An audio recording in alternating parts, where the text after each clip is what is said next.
लाडक्या बहिणींनो, तर ह्या लाभार्थींचा जून महिन्यापासून हप्ता तात्काळ बंद करण्यात आलेला आहे। तर कोणत्या महिला आहे त्यांचा हप्ता तात्काळ बंद करण्यात आला आहे ते मी आजच्या व्हिडिओमध्ये सांगणार आहे। म्हणूनच जास्तीत जास्त महिला अपात्र झालेल्या आहेत आणि अपात्रची संख्यासुद्धा वाढलेली आहे।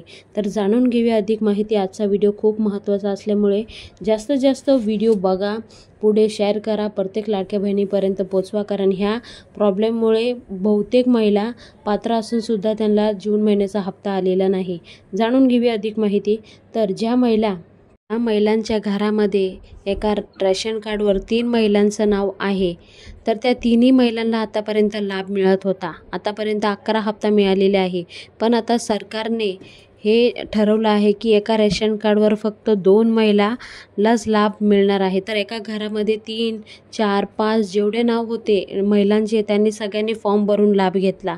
पण आता सरकारने तशा महिलांचं नाव आता कोणत्या महिलांना कमी करणार नाव, तर ते न बघता डायरेक्टली एका घरातल्या 4 महिला असेल तर 4 महिलांचं नाव कॅन्सल केलेलं आहे। त्यामुळे जे अपात्र महिला आहे, जे पात्र असून सुद्धा त्यांना लाभ मिळालेला नाही, तशा महिलांची संख्या वाढलेली आहे।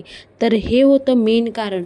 तर ज्या महिलांचं एका घरामध्ये 3-3, 4-4 महिला लाभ घेत होते अशाच प्रकारे वगळत आलेले आहे।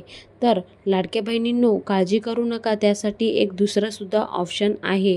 कशाप्रकारे आपण पुन्हा आपल्या जे लाडक्या बहिणीच्या योजनेचा लाभ आहे ते आपण कशाप्रकारे चालू करूया, त्यासाठी पण एक नेक्स्ट व्हिडिओ आपण टाकणार आहे। ते सविस्तर तुम्हाला तिथे सगळी माहिती बघायला भेटणार आहे। तर त्यासाठी आपला चॅनल सबस्क्राईब करून ठेवा। आजची माहिती महत्त्वाची असल्यामुळे जास्तीत जास्त पुढे शेअर करा, कारण ही गोष्टमुळेच लाडक्या बहिणी अपात्र ठरल्या आहेत। तर पुन्हा भेटूया नवीन व्हिडिओ सांगते, तोपर्यंत बाय बाय, थँक्यू, जय हिंद।